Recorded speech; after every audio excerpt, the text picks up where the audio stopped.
Hello and welcome back to another episode of Skyrim on Nyxus Gaming. We are here for another lovely little Nyxus guide, and today we are going to be continuing the trend from the last episode. In the last episode, we collected the 4 Forgotten Falmer tomes of the Forgotten Vale in the Dawnguard DLC. So today we're going to go after more books, except we're in the Dragonborn DLC now, and we're looking for the 7 black books hidden throughout Solstheim.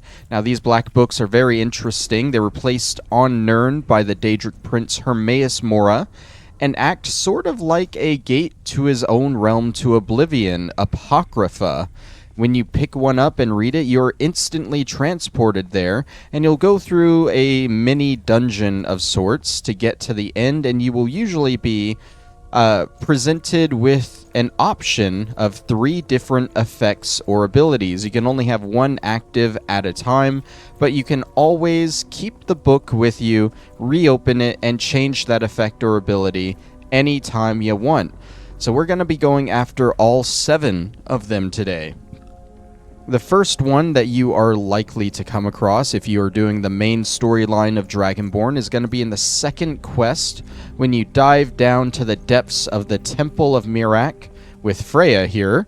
You will be presented with the Black Book Waking Dreams.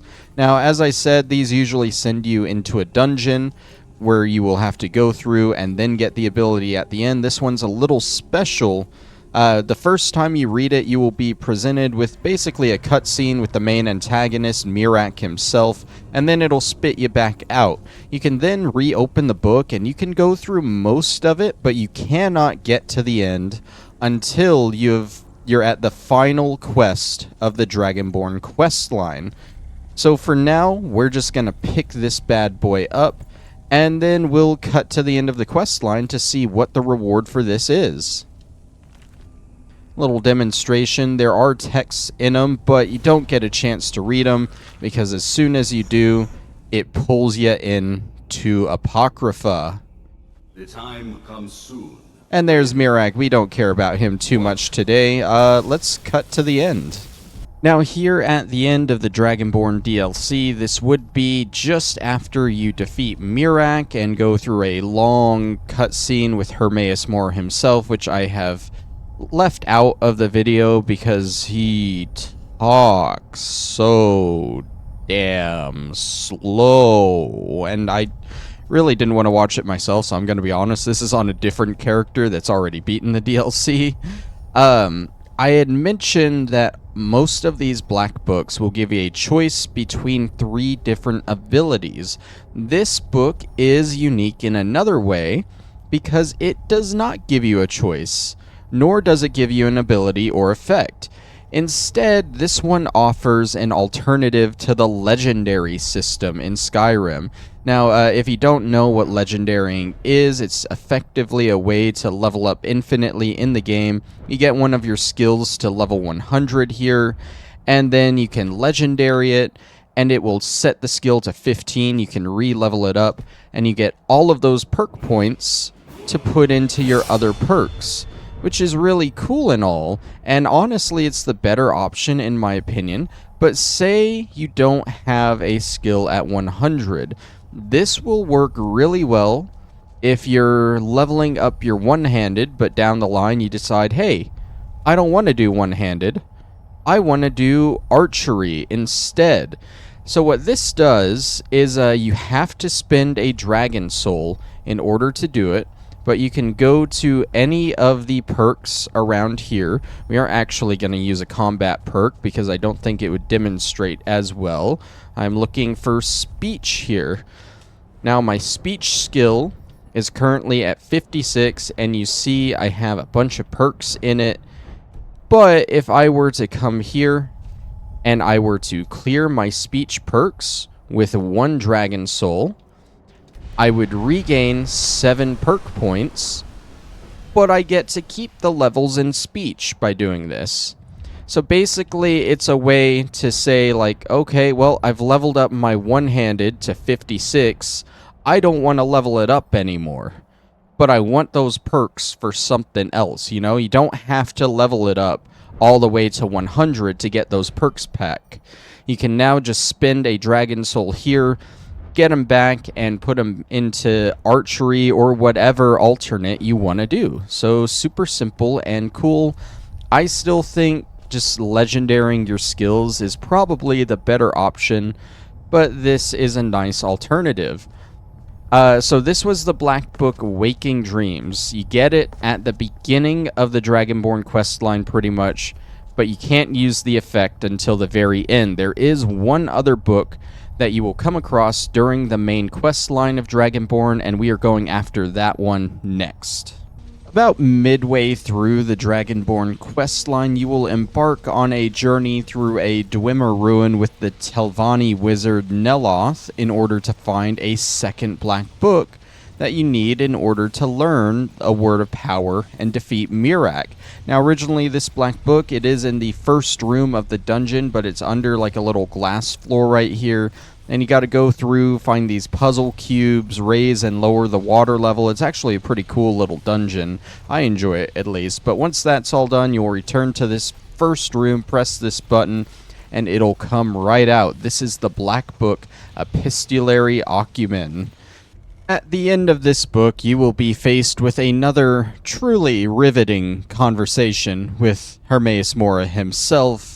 And after all is said and done, you will be presented with your 3 effects that you can choose from. Remember, you can only have one of these active at a time, but should you ever read the Epistolary Acumen again from your inventory, you will be brought right back here if you want to change it out. Your first choice is the Dragonborn Force. Your unrelenting force shout, Fusro Da, does more damage and may disintegrate enemies. Or you can get the Dragonborn Flame.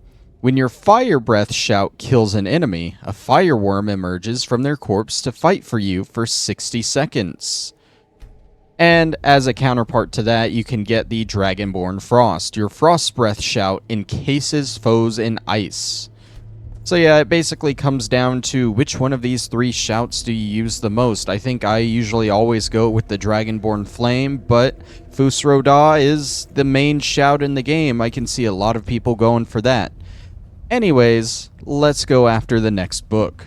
The next book can be found at the very bottom of Raven Rock Mine almost as soon as you get to the DLC in Solstheim.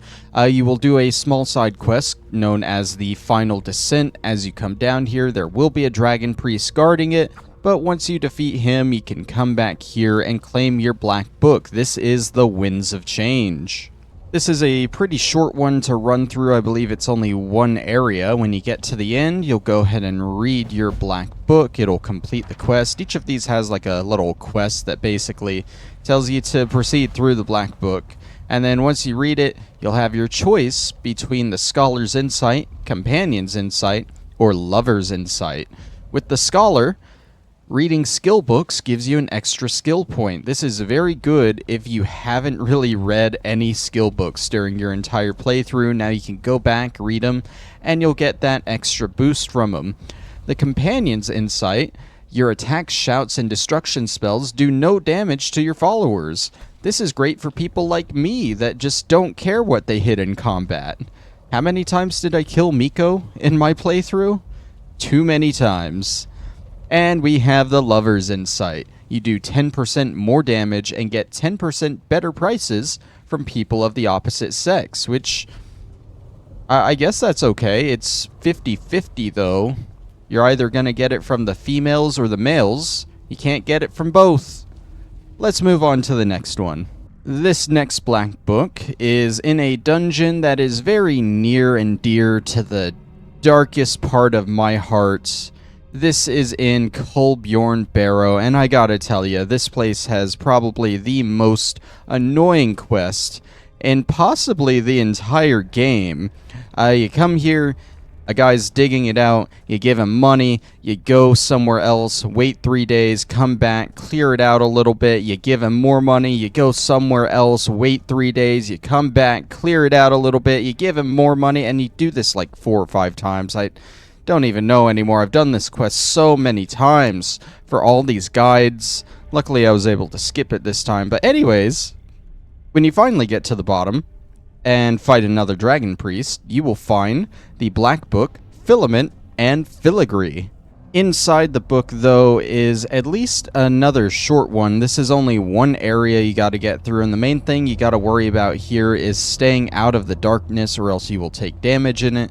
Sort of like the Nocturnal area in the Thieves Guild questline in the base game. You can follow those things that emit light, but once you get to the end here, you will find your black book, and you will be presented with the three choices of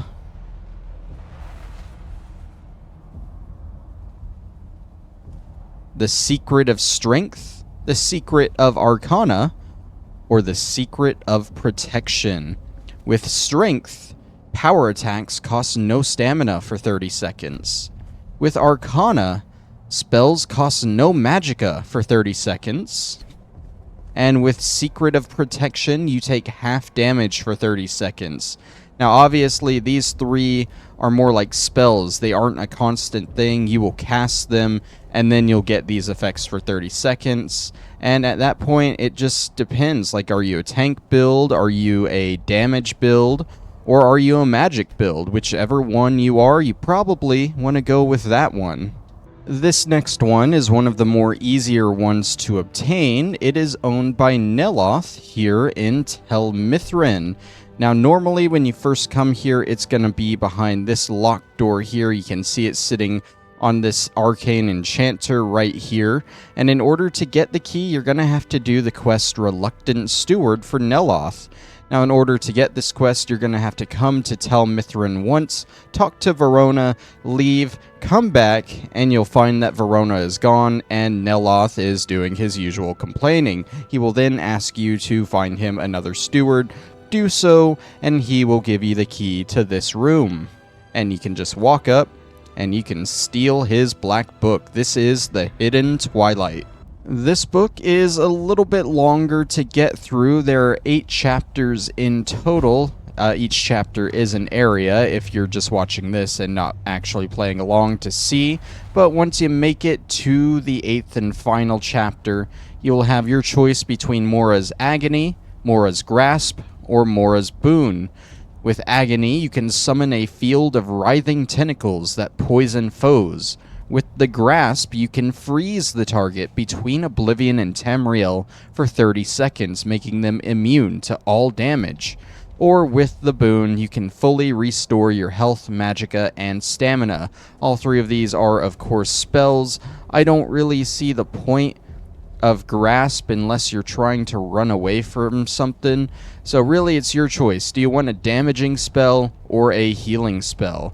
I think the choice for me is obvious. This next book and the last one are sort of unique in the way that they don't have any side quests associated with them. They are just located in a couple of sort of random dungeons on Solstheim here. This first one is located in Ben Kongereich. At the end of the dungeon, it is Untold Legends. There's not really too much to say about this black book. It has like 5 areas to it. I don't think all of them were required. I want to say I skipped area 2. And area 5 is definitely the most annoying. But other than that, it's still pretty easy. Your choice is between the Black Market, the Secret Servant, or Bardic Knowledge. With Black Market, you can summon a Dremora merchant to trade with you. With the Secret Servant, you can summon a Dremora butler to carry your access items. And with Bardic Knowledge, you can summon a spectral drum that plays for you, increasing your stamina regeneration for you and nearby allies. So Bardic Knowledge here is obviously the only one that's going to help you in combat, which is pretty nice, but as someone who always fills up his inventory, Secret Servant is pretty good, but I also like selling all of that inventory a lot. So I'm kind of torn between these two. All 3 are pretty good choices, but I'm definitely leaning this way.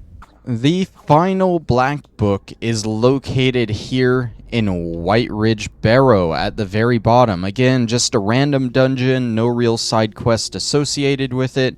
Get to the bottom, fight yourself a dragon priest, maybe claim a word of power, and then turn around and your book is right here. This is the Sallow Regent. And here we have another black book that's all about just avoiding the darkness or you'll take damage. Super easy, but a bit longer than the other one that required you to do so. Still, it's just one area, and at the very end, you can open your final black book and receive the choice between the Seeker of Might, the Seeker of Sorcery, or the Seeker of Shadows. With Might, combat skills are all 10% more effective. With Sorcery, all spells cost 10% less magicka. And with Seeker of Shadows, stealth skills are all 10% more effective. So really, this just depends on your playstyle, honestly. Are you a thief, a mage, or a warrior? I obviously play as a warrior in all my playthroughs because I'm boring. But with that, we are done collecting all 7 of the black books. Does the 7th one actually appear right now? 1, 2, 3, 4, 5, 6, 7. Yes, sir, that is all of them. You don't even have to leave the book to get it in your inventory. That's kind of weird that it just travels with you. I don't know how this Oblivion Gate nonsense works, obviously, but we're gonna go ahead and end it off there. This is also my final planned Skyrim guide. Next week, or in 2 weeks, whenever the next guide is, we're gonna take a small break and do a guide in Thai for the Tasmanian Tiger, you know, the one that no one likes from that series. And then we will proceed on to a new game to do guides in. So that's going to be fun. Thank you all for watching, and I will see you then. Bye-bye.